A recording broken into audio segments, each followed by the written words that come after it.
Assalamu alaikum everyone. Welcome to Muslim Teens Deen and Everything in Between with your host Aliyah. Today I am joined by sister Amina. I'm going to let you introduce yourself because you've got so many awesome things. Hello everyone. Assalamu alaikum. My name is Amina Naush Ansari. I am a certified personal trainer. I train women only online.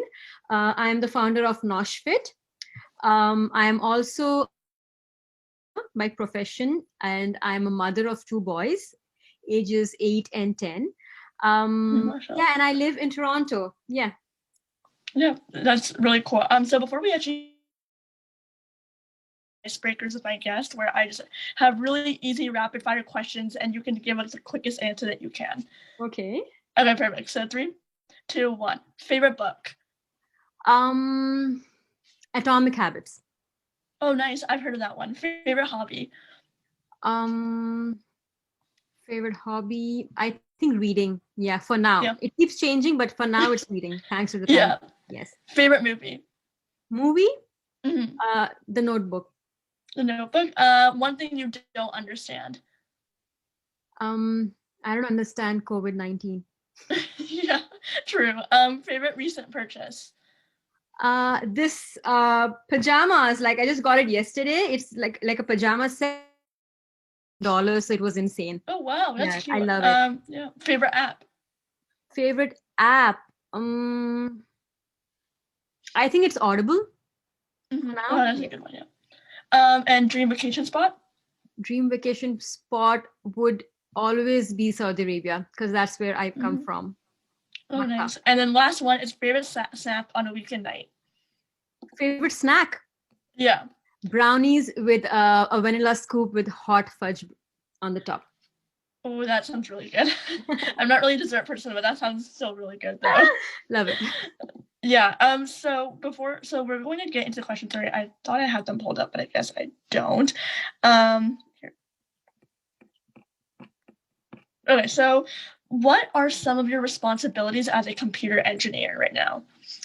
I'll be very honest with you. I literally quit my full-time job last year. So I have literally let go of computer engineering for now. There is nothing in my day-to-day life which I use my computer engineering skills as of now. But yes, I have been using it for over 15 years of my life.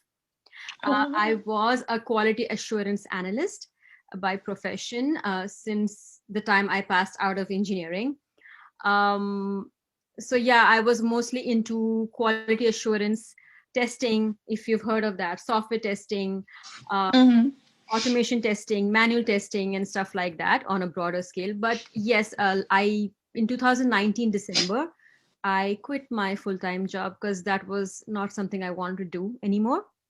That was a huge jump which I took, and it was mostly believing in myself and in what I could do other than this. There were people, relatives, friends, family members who probably didn't believe in me and who thought I was crazy to quit a full-time job. But I had to do it for me, for my happiness, for, I had better things to do. So I just thought, and most importantly, I wanted to give time to my kids because they grew up so fast. So I thought I would probably, just let it go. Yeah, so, and when you were working as a computer engineer in a quality assurance, what were some of the responsibilities that you had at that time? So I used to work for like a software development company. So I always worked for a software development company, and they used to come up with apps or different kinds of applications or website development and stuff like that, right? So I always had to test the user interface, or just basically testing for bugs before it's launched out to public. That was basically a broad idea of what I used to do. Yeah. Right. And you said that you left your job.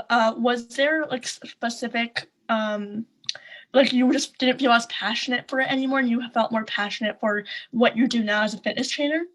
Yes, to be very, very honest, I have been passionate about health and fitness since childhood. So even when I was probably in my teenage days, maybe I was 16 I was 16 when I was like passion. So the reason why I had done engineering was for my dad. Mm-hmm. So he never forced it on me. I had my dad is a very broad-minded, very cool kind of a dad. He never forced it on any one of us. We are a sibling of, like, we are 4 siblings. So he never forced any one of us to do a certain profession, or you be this, you be that. He's never said that. But he himself was a mechanical engineer. And I always used to think like, oh, maybe he wishes that one of his children among the 4 would be an engineer. And the other siblings were not at all interested.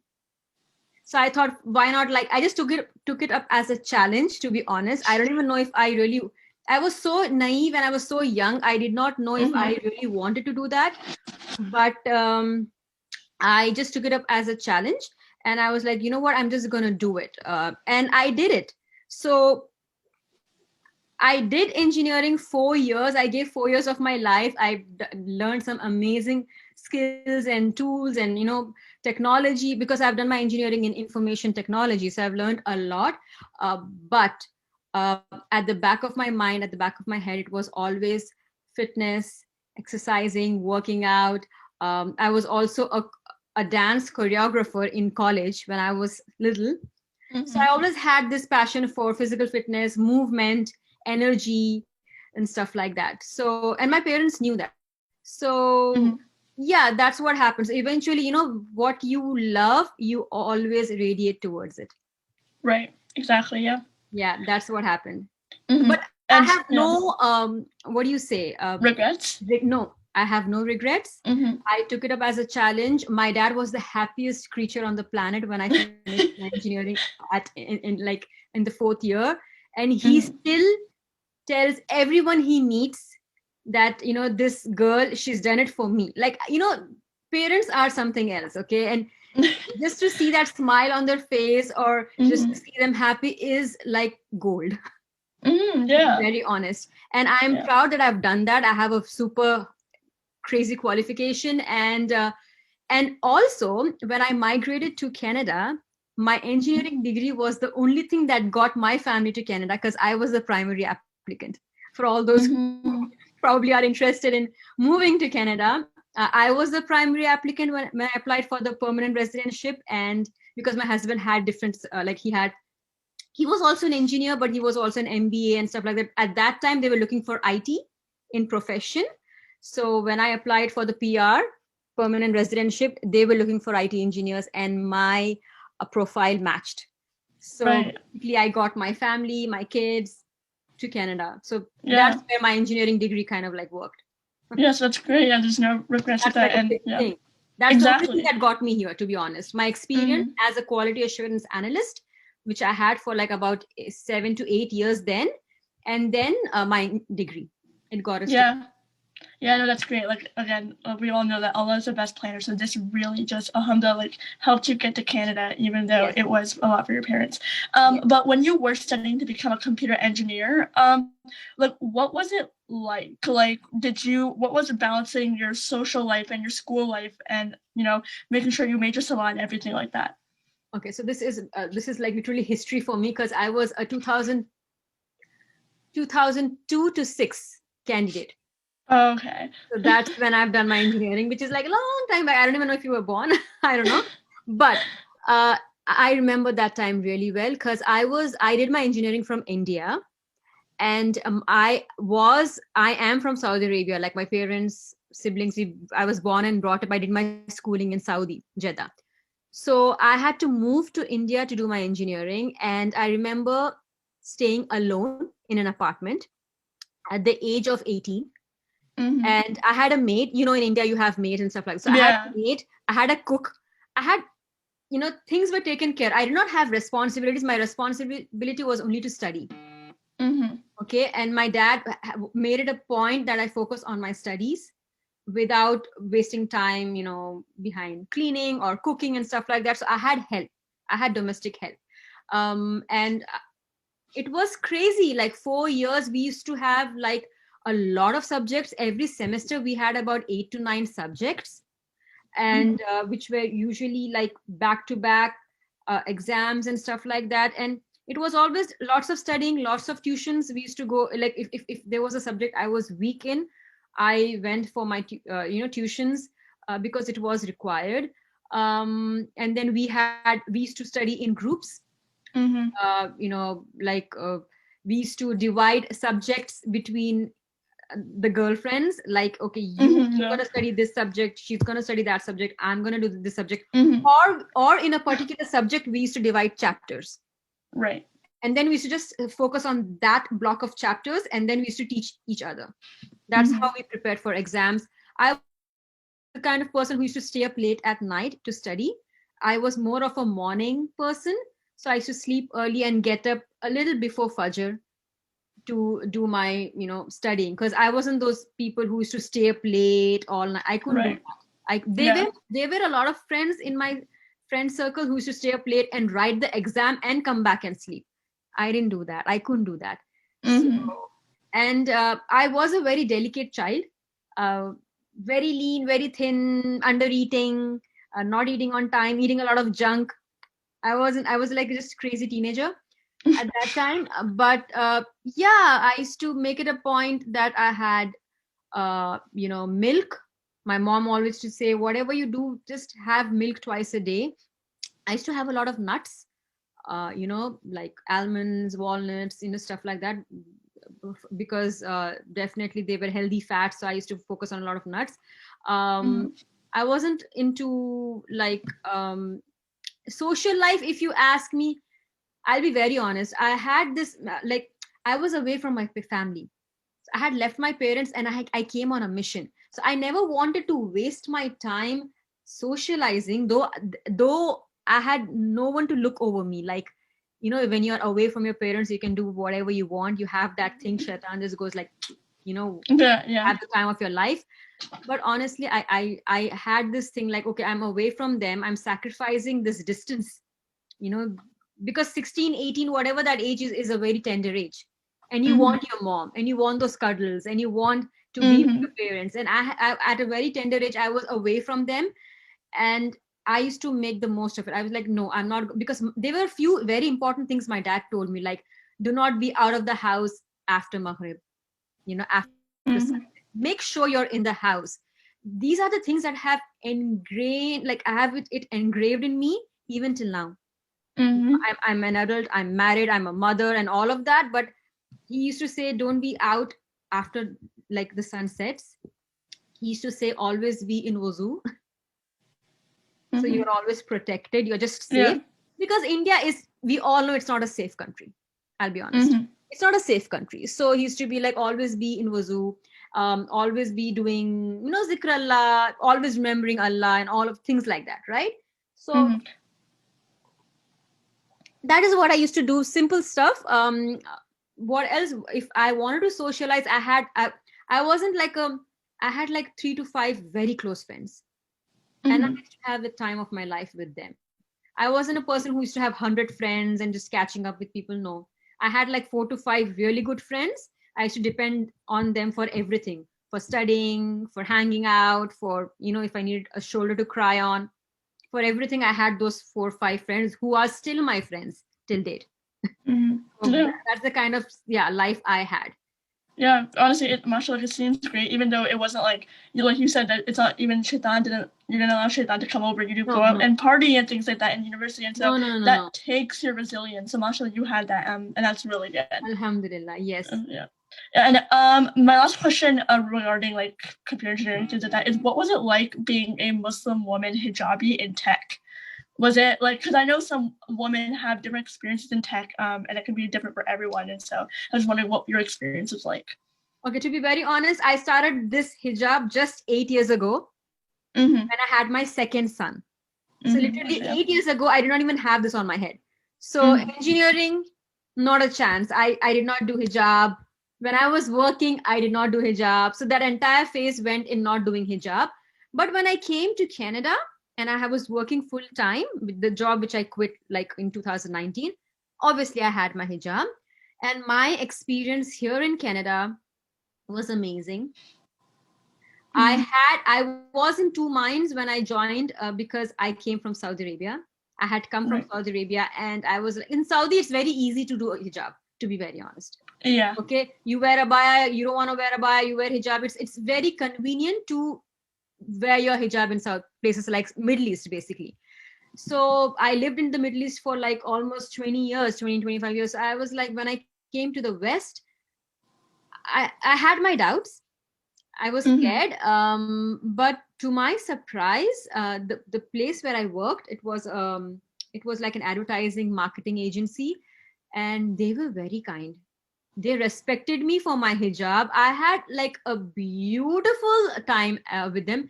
Though I have to mention this, I was the only female worker in that workplace. Wow. There were 25 men and 1 woman. That was just my bad luck, good luck, whatever you call that. And the only Muslim, the only woman, and the only hijabi, obviously, and with 25 men. Who were like somewhere from India, but none of them were Muslims. None of them were. They were all like Christians and Hindus,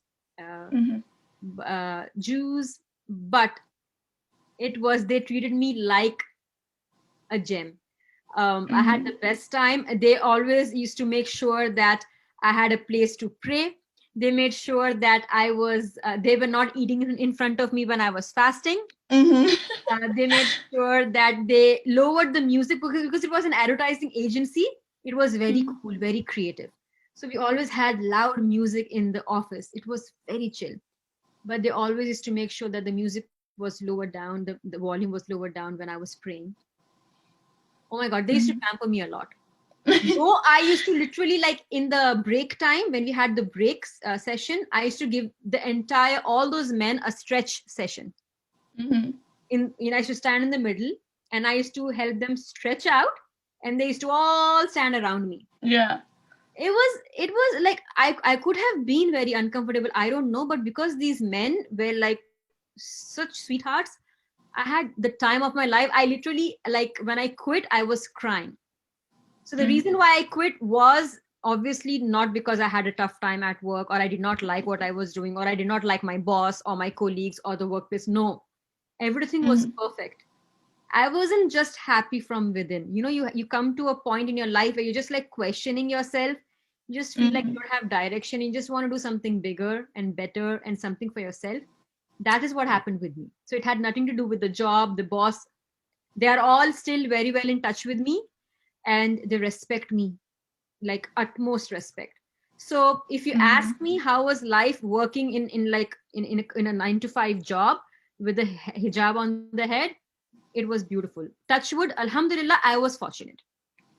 Yeah, no, look, honestly, it kind of surprises me because I think I've heard experiences of people say, especially if there's an office, and I think people have that expectation if there's an office full of men, then it's going to not be the best experience. But mashallah, you have the experience, and alhamdulillah, you had the experience of the best I got the respect. Option. I got the respect. Yeah. In fact, they used to applaud my dressing. They used to be like, you are so modestly dressed, yet you look as if you are some fashionista or what, I don't know. Like they used to, like, you're like, you are the kind of woman, who has proved it that you don't have to wear less to look good. You can be covered from head to toe and still look like, very elegant and stuff like that. That's why they had a lot of respect for me. Yeah, that's so awesome. Now we're going to jump into being a fitness instructor, because I know that you do this full time. But when, I think you answered this question a little previously, but when did you actually start getting into health and fitness and start working out for your personal reasons? Personal reasons always, since I was 16, 18, even before I got married. I used to work, though I was never overweight. I was the kind of girl who was mostly underweight, and I used to have people around me telling me, why do you even work out? Like, why do you even need to work out? Just look at you. Okay. And I still have people around me telling me that, oh, you have genetics, or you're like this, you don't need to work out and stuff like that. But I know why I work out. So my reasons for workout, weight loss is the last reason in my list, to be very honest. I don't work out for weight loss. I work out for stamina. I work out to build some strength. I work out for flexibility, mobility. I work out for mental peace, mental sanity. I work out for heart health. There are lots of things why I work out. So weight loss is probably the last thing on my mind. Because I did conceive, I did have 2 kids, I did put on weight. All of that also did happen in my life. But it wasn't a concern always like, oh, weight dieting or weight loss and stuff. It wasn't a concern always. Yeah, working out has this misconception that you have to want to lose weight to be working out. And I actually started working out last year for myself. And before that, I used to not work out because I used to be scared. Oh my God, I'm going to lose weight and I'm already so underweight. It's going to be unhealthy for me. And then, I was talking with my family and stuff, and they told me, like, no, that's not the case. But because working out has this misconception that, oh, if you want to lose weight, then you have to work out. But really, it's not that. It's if you want to be healthy and if you want to have a healthy heart, like you said, healthy heart, stamina, like strength, all that stuff. It's very important for everyone. Yes, it is. Mm-hmm. So, No, keep going. Yeah. So that was always a passion. It was my first love all the time. In college, in engineering, I was always jumping around like a bunny, rabbit. But then when I got married, just before I got married, I did a certification, my first certification in India, which was group classes, group fitness certification from Reebok. It was a Reebok certification at that time, 2008 I'm talking about. And then I got married, and obviously I wanted to take job and work in a gym and stuff like that, but I did not get that support from my in-laws. I'll be very honest. And I did not have the guts to talk about it, like to make them understand. I got married at the age of 23, and the person who I married to, my husband, he was also 23. So we were both like friends and we married. So it wasn't like I married a guy who was like maybe 5-6 years elder than me, who had the maturity and stuff like that. So he was also a kid. We were both like very young when we got married, 23, and he couldn't probably speak for me and I couldn't speak for myself. So basically I had to just bury it. It was probably the most difficult phase of my life. Like I had a passion for something and I could not speak for myself. I could not make my in-laws understand. It's been tough, and I don't want to sit and blame or point fingers at anyone. I think I could have communicated better, but I didn't. So I just forgot about it. Fast forward 10 years of my life.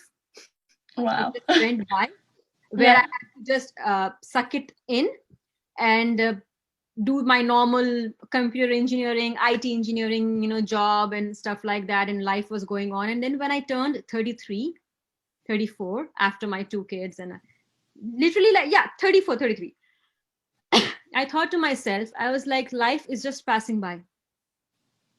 And this is my life. I'm not living anyone else's life. Amina Naush was born to do something for me. I am not living Aliyah's life, or I'm not living my mom-in-law's or my dad's life. I was brought to this planet to live my life. And if I die, I will be questioned about what I did. No one will be questioned on behalf of, me. So I was like, no, it's enough. So I moved to Canada 3 years ago. And the first thing I did after I landed was my certification in personal training from CanFit Pro. And my family thought, my dad was like, my dad literally went like, you are crazy. You have literally not let go of that passion. Yeah. Like, what are you? And I was like, Dad, I want to be a certified personal trainer. And it's funny that I'm 36 now, and I have kids who are grown up. Like, I have a life, but still, before I ask anything to my husband, I have to ask my dad, because he's very important for me. He always, and my husband knows that. So if I get a green signal or a yes from my dad, I do things wholeheartedly. I have to convince him. And then I don't care if others don't get convinced. As long as my dad is convinced, my husband is always on my side. He's like my buddy. He's like my friend. Like, I'll do whatever you want. Just be happy. He's like that. So husband is not an issue. Dad, I want to make him really happy. And when dad says yes, I don't care about anyone in the world. As long as it aligns with my religion, I'm not wrong. I'm not doing anything haram. As long as it's in line with my religion, because I know I have to die and meet the Lord one day. So it's in line with that. And if my dad agrees, what's the problem? So that's, but this kind of thinking and logic I did not have when I was 23. So I think you just grow and you realize.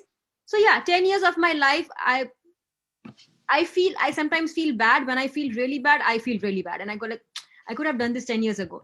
But then my husband says, you did not waste your 10 years. You gave birth to 2 boys. You know, you became a mother. And you've grown up so much. So like basically I am done with my responsibility of kids. You know, they are independent kids now.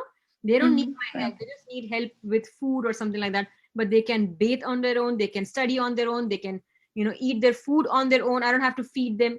That phase is gone. So maybe from Allah, you know, that phase when the kids needed me the most, I was there for them.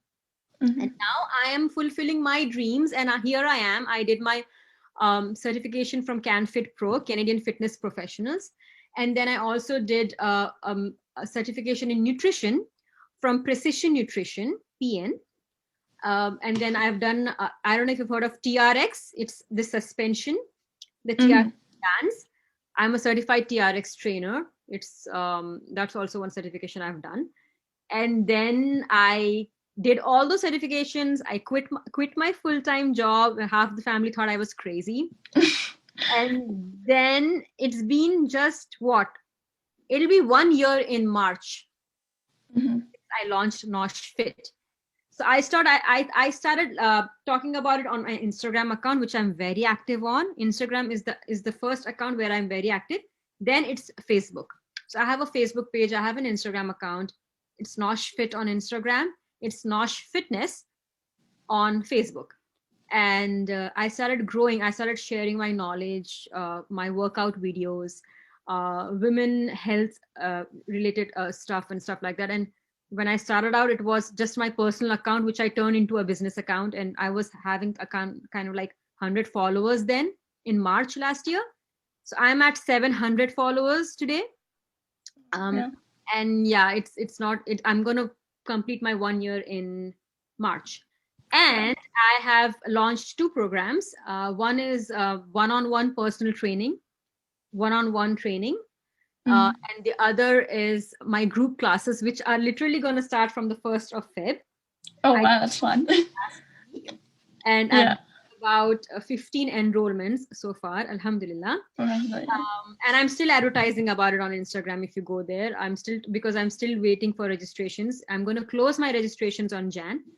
So what happened is I was taking in-person clients, and I used to, do my workouts in masajids, female communities and stuff like that. Then what happened? Pandemic hit. So we couldn't, all of us, we couldn't socially meet each other. So I had to move online in such a short span. So then I thought, you know what? Online is tricky, but I kind of used my computer engineering skills. This is where the computer engineering skills came in. I was like, hey, I'm an engineer.